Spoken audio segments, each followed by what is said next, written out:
pemahaman agama ini. Jangan-jangan nanti di luar sana mereka akan mendapatkan hukuman.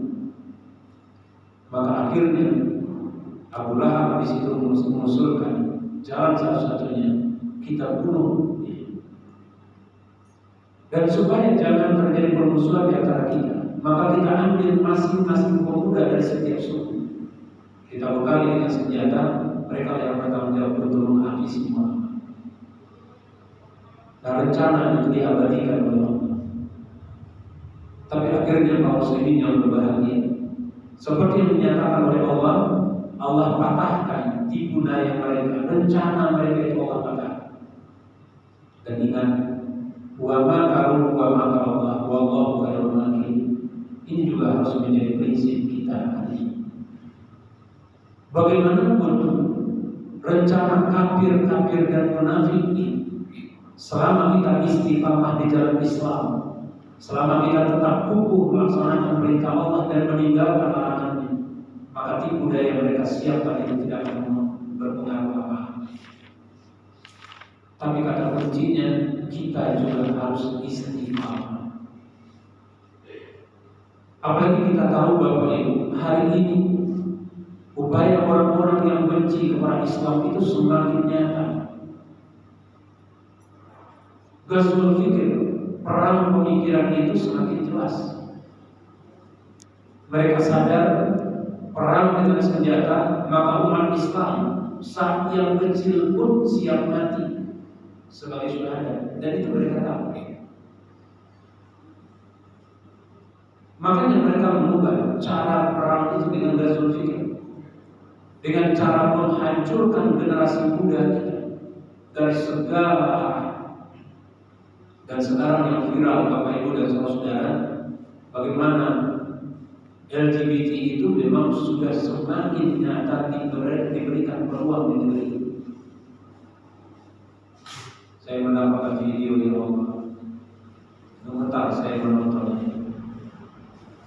Seorang bencong laki-laki ditanya oleh seseorang, dan yang mencelakanya ditanya, apa kau sudah kawin? Dia katakan sudah. Berapa lama? Sudah 3 bulan. Jadi istrimu perempuan, dia marah. Loh, aku kok yang jadi istri? Coba bayangkan, aku yang jadi istri. Nauzubillah min dzalik. Nah, ini nyata. Bagaimana upaya menghancurkan generasi muda ini? Maka filosofis hijrah ini barangkali juga akan memberikan sebuah semangat, motivasi, keinginan kita untuk menyadarkan kita, dan sekaligus juga kita akan terus berupaya untuk memberikan pembinaan kepada generasi muda kita, memenuhi jiwa mereka, pikiran mereka dengan Al-Quran, sehingga Al-Quran itu tidak hanya sebatas ilmu teoritis yang kita baca, tapi akan menjadi hidup dalam kehidupan nyata kita. Seperti yang diungkapkan oleh Aisyah Ummul Mukminin ketika ditanyakan bagaimana akhlak Rasulullah ini, beliau menjawab, khuluqul Quran, akhlak Rasulullah itu Al-Quran. Jadi Al-Quran itu hidup dalam segala segi kehidupan. Nah, Bapak Ibu dan saudara, membaca dari sejarah hijrah Rasulullah dan kaum muslimin itu, maka kita mengambil pelajaran pertama adalah makna pengorbanan.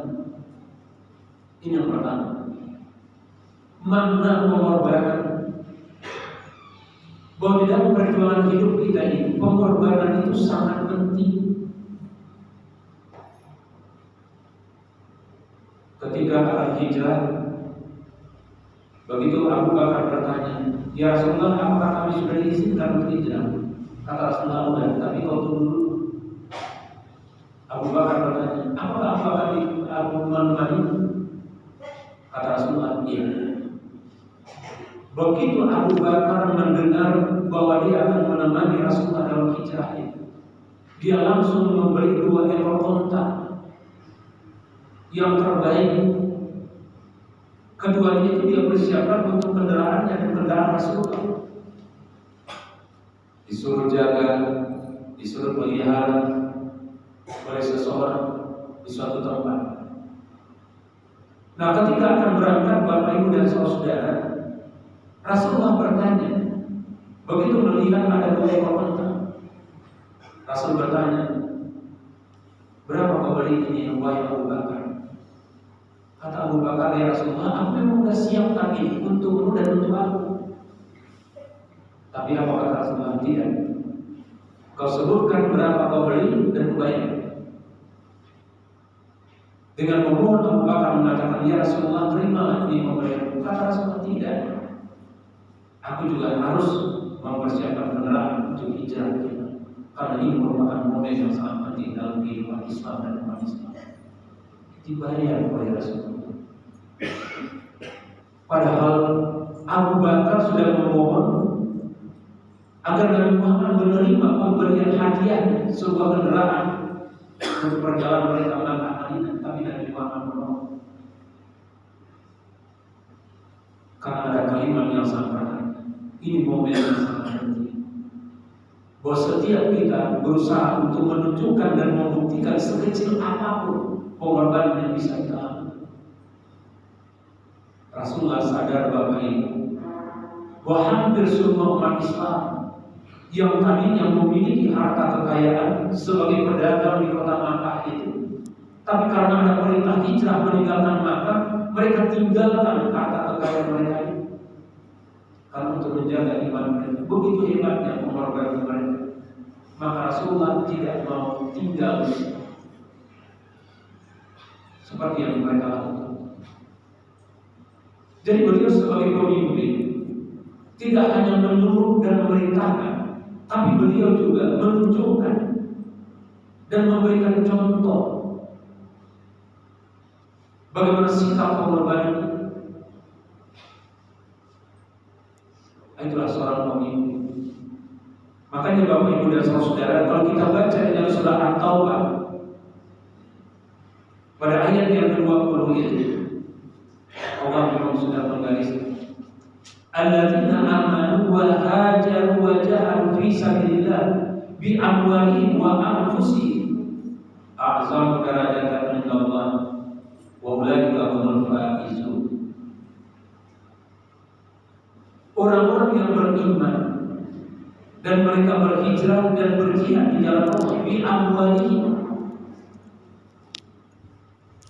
dengan harta mereka, wa anfusihim, dan kalau perlu memang dengan jiwa mereka, tapi harta dulu. Begitulah Allah yang Maha Rahman dan Maha Rahim meminta kepada hamba-hamba yang beriman itu untuk membuktikan keimanan mereka dengan cara apa? Pertama dengan cara hijrah. Berarti hijrah dari segala macam kebatilan, kemungkaran kepada yang ma'ruf, kepada yang hak. Berani nggak membuat sebuah tekad untuk tidak abu-abu dalam hidup ini, mempunyai prinsip yang tegas bahwa jalan Islam itu memang menuntut pengorbanan. Untuk hijrah itu pengorbanan. Bagaimana kesiapan mental kita meninggalkan kemapanan selamanya. Begitu juga dalam kehidupan kita kaum muslimin yang berbahagia. Banyak yang kita rasakan, yang kita biasakan selama ini.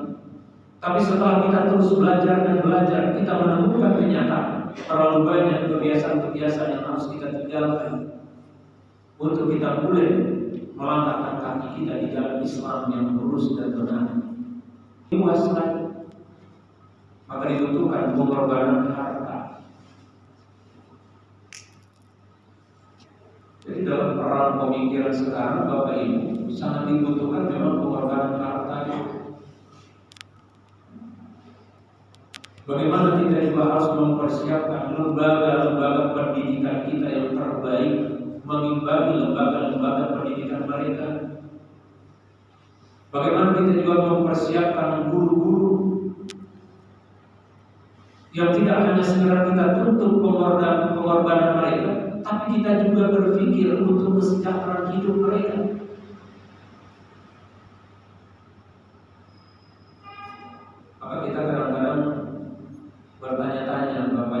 tapi setelah kita tahu, rupanya memang kedisiplinan, tanggung jawab itu. Makanya lembaga pendidikan mereka itu begitu hebat. Benar, gaji yang mereka berikan memang luar biasa, tapi juga tidak tanggung-tanggung.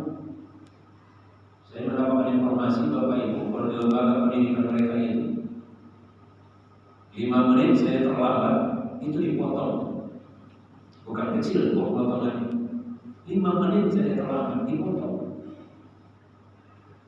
Kalau sudah dapat peringatan 3 kali langsung diberhentikan.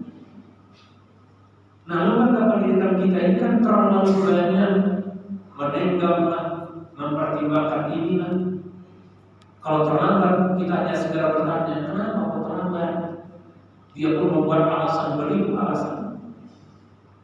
Dan kemudian kita biarkan.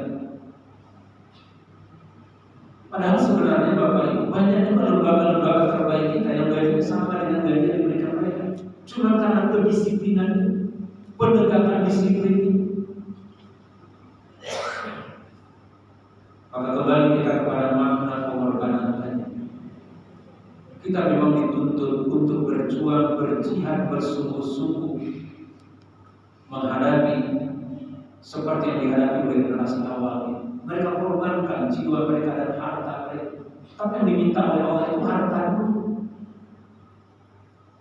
Kalau perlu nanti, memang jiwa pun memang dituntut untuk dikorbankan. Dan sebagai balasannya, Allah katakan ahsanu darajatan indallah. Semua pengorbanan itu tidak akan sia-sia. Memiliki nilai tertinggi di sisi Allah. Kemuliaan yang tidak tanggung-tanggung. Allah memberikan apresiasi yang sangat luar biasa kepada mereka-mereka yang siap mengorbankan harta mereka di jalan Allah.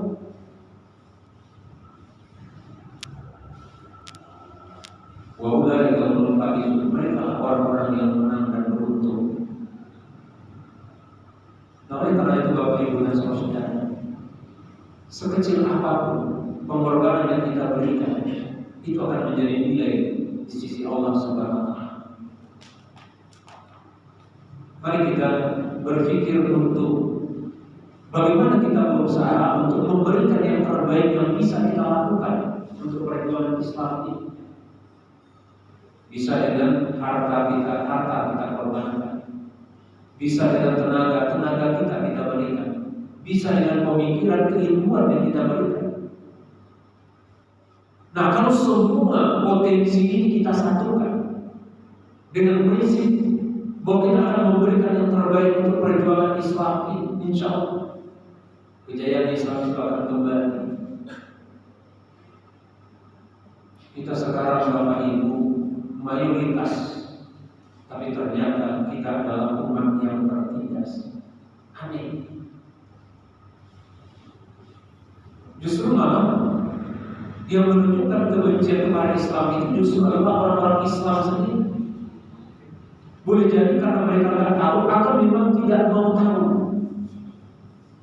sehingga muncul yang kita kenal sekarang dengan Islamophobia. Islamophobia. Orang Islam yang benci kepada Islam, orang Islam yang merendahkan Islam, itu yang terjadi. Maka sekali lagi, dalam situasi yang seperti ini, pengorbanan kita memang sangat dituntut. Bagaimana kita kembali untuk mengangkat harkat dan martabat umat Islam ini?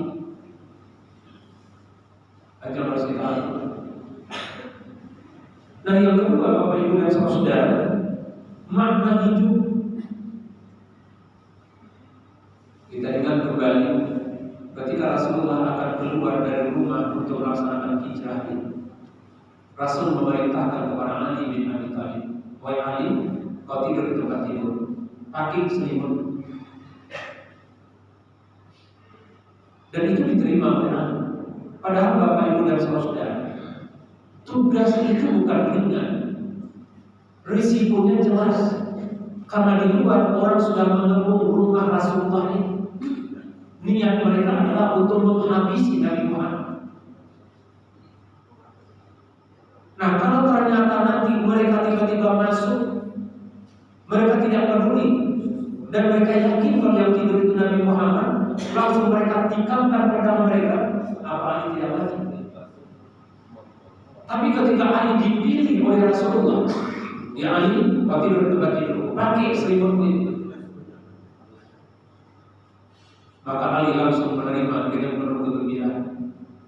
Ali bukan tidak tahu resikonya mati, tapi Ali siap untuk itu. Nah, ini kan pelajaran berharga bagi kita Bapak Ibu, bahwa berapa banyak orang hari ini yang masih hidup berjalan ke sana kemari, tapi oleh Allah disebut sebagai bangkai-bangkai berjalan. Itu yang pernah diungkapkan oleh Abdul A'la Al-Maududi, sebagai seorang ulama yang dari India kemudian hijrah ke Pakistan. Pada saat Pakistan menyatakan sebagai negara Islam, maka Maududi juga pindah ke Pakistan. Maududi sebagai orang yang ikut membidani berdirinya negara Islam Pakistan, tapi gara-gara fatwanya yang pada waktu itu sedang berkembang sebuah paham, yaitu Ahmadiyah, Qadian, yang di backup, yang didukung oleh Inggris sebagai penjajah pada waktu itu. Nah, oleh Maududi melihat bagaimana Ahmadiyah ini, maka beliau kemudian berani memfatwakan bahwa Ahmadiyah itu sesat dan menyesatkan. Kalau mereka tidak bertobat mati, maka mereka mati kafir dan akan dilemparkan ke dalam neraka. Itu fatwa Maududi. Orang-orang Ahmadiyah tidak menerima, melapor kepada Inggris, dan Inggris pun menekan pemimpinnya, Presiden Afghanistan Pakistan pada waktu itu, dan kemudian Maududi ditangkap, dipenjarakan, diadili, dan beliau hukum. Ketika disuruh mencabut fatwanya itu, beliau menolak, tidak, itu keyakinan saya, dan saya ingin menyelamatkan umat manusia. Maka akhirnya Maududi divonis hukuman mati. Sudah ditentukan tanggalnya, jamnya untuk pelaksanaan hukuman mati, dan diumumkan. Maududi ini Bapak Ibu bukan hanya ulama yang dikenal di Pakistan, tapi ulama yang sudah mendunia. Buku-buku beliau sudah diterbitkan dalam bahasa Arab dan bahasa Inggris. Beliau sudah menjadi ulama yang mendunia. Nah, begitu mendengar beliau sudah diumumkan untuk dihukum mati, maka dari berbagai negara, terutama negara Arab dan termasuk dari Indonesia, para ulama yang terkemuka itu datang ke Pakistan untuk meminta agar Presiden Pakistan mengampuni dan kemudian melepaskan Maududi dari penjara. Apa kata Presiden Pakistan pada waktu itu? Boleh. Syaratnya cuma satu saja, suruh beliau mencabut fatwanya, sekarang juga kita lepaskan. Maka rakyat pemuka Islam dari berbagai negara itu bertemu dengan Maududi. Mereka mengatakan, Tuhan, sudah, apa salahnya kita mundur selangkah untuk melompat 10 langkah ke depan? Itu bukan teori yang dipakai oleh mereka. Mundur selangkah untuk melompat 10 langkah ke depan. Tarik aja dulu, nanti kemudian baru kita melakukan pembinaan. Apa jawaban Maududi pada waktu itu? Tuhan, saya khawatir ketika saya mundur selangkah ke belakang, nggak pernah maju-maju lagi ke depan. Saya tidak, karena saya punya keyakinan kata Maududi bahwa yang membuat seseorang itu mati karena ajalnya sudah tiba. Kalau memang ajal saya sudah tiba, belum lagi sempat mereka melaksanakan hukuman mati, saya sudah mati duluan. Tapi kalau ajal saya belum tiba, bagaimanapun mereka merencanakan untuk melakukan hukuman mati itu tidak akan terjadi. Kata Maududi, lebih bagus saya di penjara, lebih bagus saya dibunuh ketimbang saya dilepaskan. Tapi kata Allah, saya ibaratkan bangkai-bangkai berjalan. Maka semua pemuka waktu itu terdiam, seolah-olah mereka tersindir dengan ucapan Maududi. Karena Maududi mengatakan, Tuhan Pak, saya lepas, saya bebas. Tapi saya hanya dianggap oleh Allah semacam bangkai-bangkai berjalan yang tidak ada nilai sama sekali di sisi Allah. Maka lebih bagus saya di penjara dan saya bangga kalau dihukum mati karena saya mempertahankan prinsip saya. Jadi itulah makna hidup.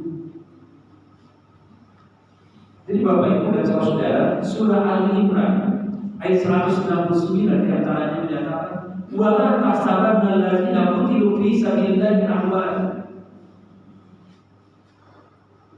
Jangan mereka menyangka orang-orang yang mati di dalam Allah itu, yang terbunuh di dalam Allah itu mati.